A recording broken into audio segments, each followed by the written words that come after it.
আমাদের অভিজ্ঞ কিছু খামারি সাথে আমাদের নৌমিতে একজন অমিত সময় দিলে আমরা তাকে বরণ করে দিচ্ছি। ইউটিউবার এবং প্রচুর তথ্যভিত্তিক প্রতিবেদন করেন ওনাকে আমরা ফুল দিয়ে বরণ করে নিচ্ছি। অনুভূতিটা খুবই ভালো এবং আজকে আসলে আমার অনেকগুলো প্রোগ্রাম, পোলট্রির প্রোগ্রাম, মাছের প্রোগ্রাম, গরুর প্রোগ্রাম শুরু করেছি আসলে এই খামারি ভাইদের সাথে। কিন্তু 7টা বছর কিন্তু আমার এই গরু খামারিদের সাথে কাটাতে হবে। আর পোলট্রির যে প্রোগ্রাম ওরা সব বিজনেস না, ওরা ওই ওদের যে এজেন্ট মানে উনি বলছে যে পোলট্রি হোক মাছ হোক গরুই আমার ফার্স্ট প্রায়োরিটি, তাই গরুর এই জায়গায় আসছে। ধন্যবাদ আপনাকে, ধন্যবাদ।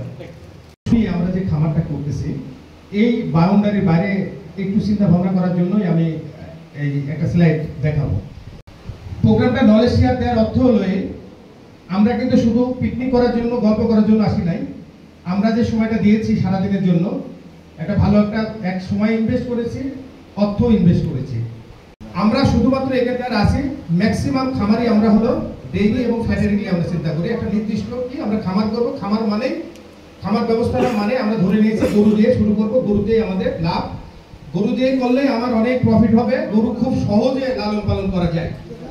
তো আমি চাই আমার থিমটা আমি দেবো, আপনাদের পছন্দ হলে নিতে পারবেন। আচ্ছা, খামার প্রকল্পের মালিকদের নিজেদের মধ্যে পরিচয় বন্ধুত্ব সম্পর্ক তৈরি করবে, এক উদ্দেশ্য ছিল প্রথম। সেকেন্ড, খামার ব্যবস্থাপনা আরো ভালোভাবে পরিচালনা করার জন্য বাস্তব অভিজ্ঞতা অর্জন করবো আমরা। বাজারজাতকরণ, এখন আমরা যেখানে আছি আমি ভালো করে বলতে পারি 99% খামারি আমরা কুরবানি গরু নিয়ে কাজ করি, মাংসের গরু নিয়ে কাজ করি আমরা কেউ বলেন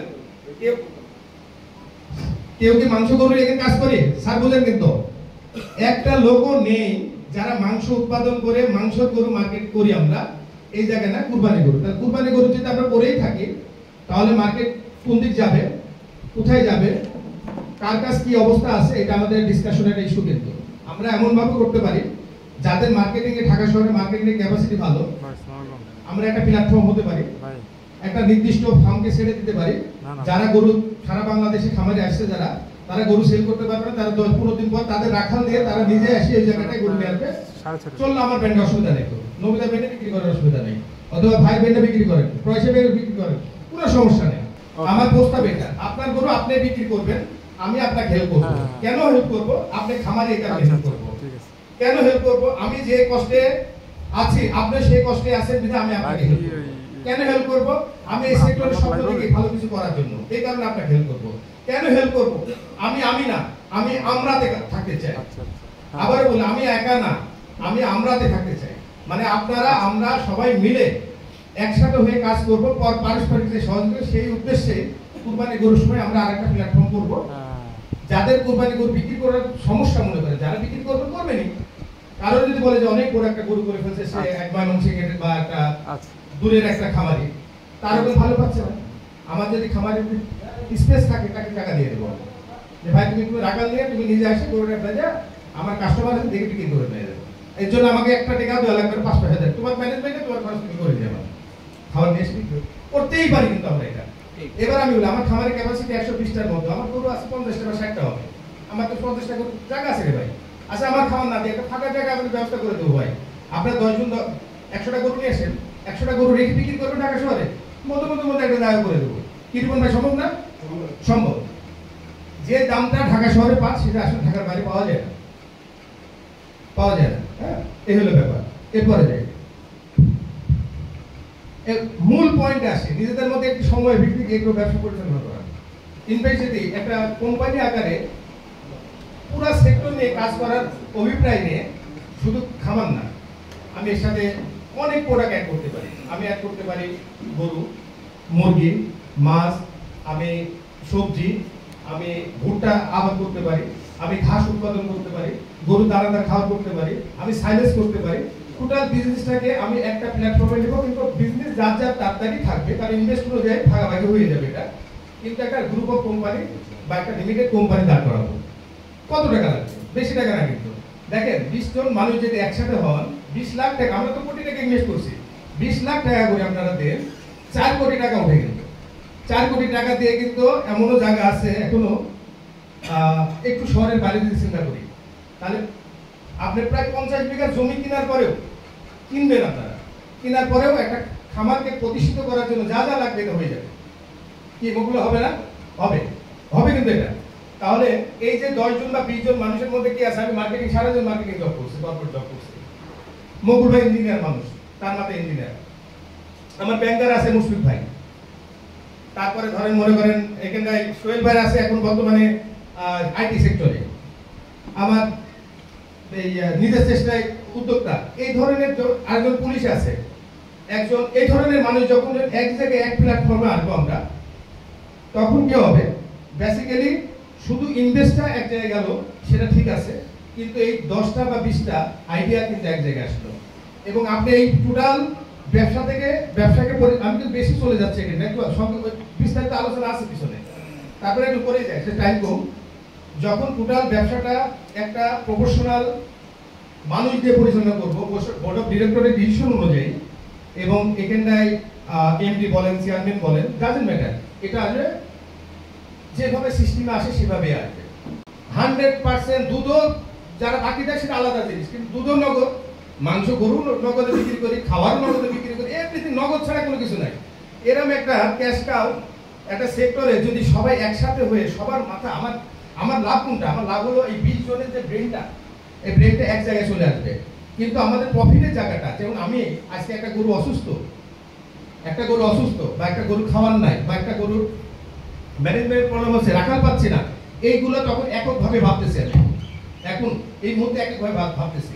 যখন আমরা 10 জন বা 20 জন একটা কোম্পানি করে আগাবো, যে প্রফেশনাল লোক আগাবো, তখন কিন্তু প্রফেশনালি ভাবে ম্যানেজ হবে। ইন্ডিভিজুয়ালি আমার কিন্তু এত সময় লাগবে না। আমরা হয়তো মাসে 1 দিন 2 দিন বসবো, আমরা একজনকে চেয়ারম্যান, একজন মেম্বার, একজন এক্সিকিউটিভ ডিরেক্টর বা একটা এইচআর হেড বানা রাখবো, তারা পরিচালনা করে, তারা রিপোর্ট দেবে, এভাবে চলবে। আমি ব্যবসার উদ্দেশ্য ক্ষেত্রে বলতে আমি বুঝাইছি, কিন্তু একটি টেকসই লাভজনক কৃষিভিত্তিক ব্যবসায়িক প্রতিষ্ঠান গঠনের লক্ষ্যে সবার অংশগ্রহণমূলক প্রতিষ্ঠা করা, সংগঠন প্রতিষ্ঠা করা। শুধু ব্যবসায়িক দৃষ্টিকোণ বিচার করবেন না, এটার পিছনে কিন্তু মহৎ উদ্দেশ্য আছে, একটা সোশ্যাল ওয়ার্ক। সেটা হলো আপনি যদি পণ্য উৎপাদন করেন মানুষের জন্য, ধান চাল থেকে শুরু করে, তেল থেকে শুরু করে, ঘি থেকে শুরু করে, বাটার থেকে শুরু করে, দুধ থেকে শুরু করে, এভরি সেক্টরে যদি আপনি অবদান রাখেন এবং সততা নিয়ে কাজ করেন, আল্লাহর রহমতে আমি মনে করি এটা সোশ্যাল ওয়ার্ক, এটা সামাজিক কাজ। ভালো খাবার মানুষকে মুখে তুলে দেওয়া একটা সওয়াবের কাজ। শুধু অর্থনৈতিকভাবে একটা ব্যাপার তো আছে। এটা গত 15 বছর বা 10 বছর 15 বছর আগে থেকে আমি যাদের চিনি, আমি তো কর্পোরেট জব করছি, বিশেষ করে ফিড মিল কোম্পানিগুলো চিনতাম, যারা আমি দেখছি যে নিজেরা ভ্যানে করে প্রোডাক্ট নিয়ে আসছে। এই আলাল গ্রুপ বলেন, এই নাসলি গ্রুপ, এই চৌধুরী গ্রুপ, এদের আমি নিজে দেখছি গাড়িতে ইউজ করতে। আমাদের ভ্যানে করে ছোট ট্রাক পাইতো না, তাদের এখন 200-500 বড় ট্রাক আছে, 20 টনের ট্রাক ইউজ করে। আমরা কি করব? আমার একটা প্রাথমিক পরিকল্পনা করছি যে টোটাল মার্কেটে যে পরিমাণ প্রোডাক্ট আমাদের কনজিউম করতে পারবো, উৎপাদন তার 25% আমার নিজস্ব প্ল্যান্টেশনে আমরা উৎপাদন করবো অর্গানিক পদ্ধতিতে, 25% আমাদের নিজস্ব পদ্ধতিতে আসবে, 50-25% প্রোডাক্ট নেবে প্রান্তিক চাষির কাছ থেকে, যারা আমার তত্ত্বাবধানে থাকবে। সে ও মিষ্টি কুমড়া করতেছে, অসুবিধা কর, তোমার কুমড়াগুলো আমরাই নেবো, বাট এইভাবে করো, তুমি সার কীটনাশক ইউজ করো না, তুমি জৈব সারটা ইউজ করো, তোমার কোন বীজ লাগবে আমি হেল্প করবো। এভাবে আমাদের আন্ডারে যারা প্রান্তিক খামারি থাকবে তাদেরকে আমরা সেকেন্ড লাইন আপে আমরা নিয়ে নেবো, তার প্রোডাক্টগুলো আমরা নিয়ে নেবো, কিন্তু আমরা তার মনিটরিংটা, প্রোডাক্ট উৎপাদন মনিটরিংটা আমাদের হাতে থাকবে। আর ওয়েবসাইট মার্কেট, ফেসবুক মার্কেটিং, এটা একটা বড় মার্কেট, যে মার্কেট এর চাইতেও আরো কয়েকশো গুণ বড়। এই মার্কেটে আমাদের কাজ করতে হবে, যেহেতু প্রোডাক্টের ব্র্যান্ডিং করে নেবেন আপনার, প্রোডাক্টের ভেরিয়েশন থাকবে, অল প্রোডাক্ট সলিউশন আপনার হাতে থাকবে, সমস্ত প্ল্যান্টেশন আপনার থাকবে, মার্কেটিং এ প্রচুর করে ইনভেস্ট থাকবে, আপনার প্রমোশনে অনেক ইনভেস্ট থাকবে। সেই ক্ষেত্রে ফেসবুক এবং মার্কেটিংটা খুব গুরুত্বপূর্ণ।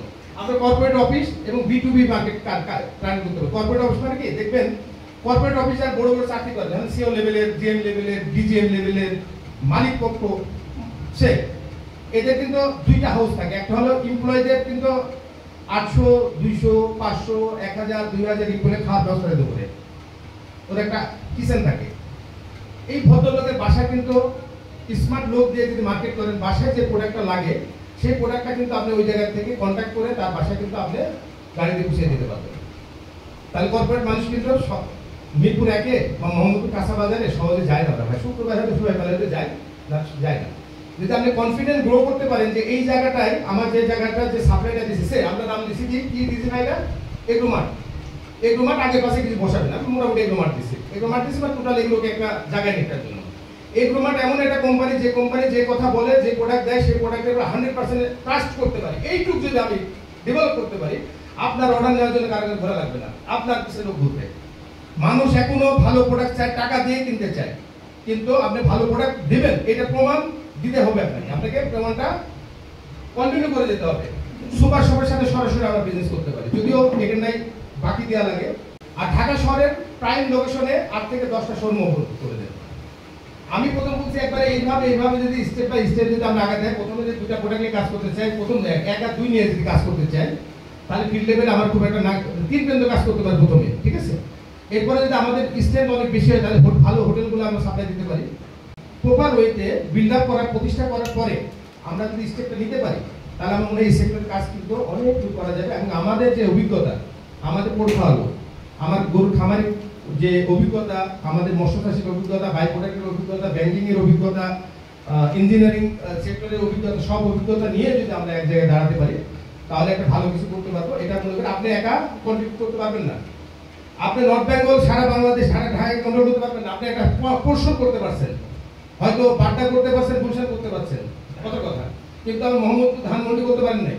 কিন্তু আমি সারা বাংলাদেশ ডমিনেট করতে পারবো এটা, এবং ভালো প্রোডাক্ট দিয়ে সেবাও দিতে পারবো, ভালো টাকাও ইনকাম করতে পারবো, এবং নগদ টাকার বিজনেস আবারও বলতেছি, এটা ক্যাশ কাউ পরে যাই আমরা একেবারে টিসিপি যেভাবে খোলা টাকা বিক্রি করে আমার প্রোডাক্ট সেভাবে যাবে। আমি খারাপ থেকে দরকারের সাথে অভিযোগ থেকে অনুমতি নিয়ে নেব যে স্যার আমার এই প্রজেক্টের প্রোডাক্ট আমি উৎপাদন করবো, আমি কৃষিকে সরাসরি কাছে ভোক্তার কাছে দিব, কম দামে দিব, স্যার অনুমতি দেয়, আমার টাকা চলবে বিকেলে। স্যার পাওয়া যাবে না চেষ্টা করলে? এক গাড়ি মাল বিক্রি করতে লাগে, খালি ঢাকা পর্যন্ত পৌঁছাবে, আড়তে দিবে 1 টাকা মিনিমাম থাকবে, বেশি অনেক থাকে 15,000 টাকা থাকে। এমন প্রফিট এই জায়গাটা, এত প্রফিটের জায়গাটা, প্রফিট অ্যাভেলেবল, শুধুমাত্র মাথাগুলো এক জায়গায় হয়ে শক্তিশালী লোক যারা মন বলওয়ালা, মন ভাত মানে বল আছে মনে, তারা এক জায়গায় হয়ে বিক্রি মানে একটা বসতে পারলে এটা না রেজাল্ট নিয়ে আসা যাবে।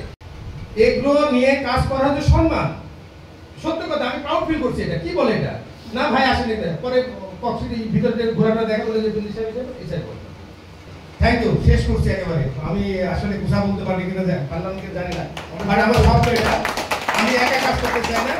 আমি আমাদের কিছু খামারি ভাই যারা ইনভেস্ট করে লস করতেছে বারবার, এককভাবে যুদ্ধ করে তারা তার শ্রমটা দিচ্ছে কিন্তু রিটার্ন পাচ্ছে না, সে এমনই 10 জন বা 20 জন লোক একসাথে হয়ে আমি একটা পুরো সেক্টর নিয়ে কাজ করতে চাই। আমি গরু কাজ করে দেখছি, আমি গরুতে কি হয় না হয় মোটামুটি আমার এক্সপিরিয়েন্স হয়ে গেছে। আমরা পুরো সেক্টর নিয়ে কাজ করতে পারি কিনা সবাই একসাথে বলবো, আমরা এটা নিয়ে আরো পরে আমরা আলোচনা করবো। থ্যাংক ইউ ভাই, সবাইকে ধন্যবাদ, থ্যাংক ইউ। তোমরা দেশের আসল নায়ক বলবে বিশ্ববাসী।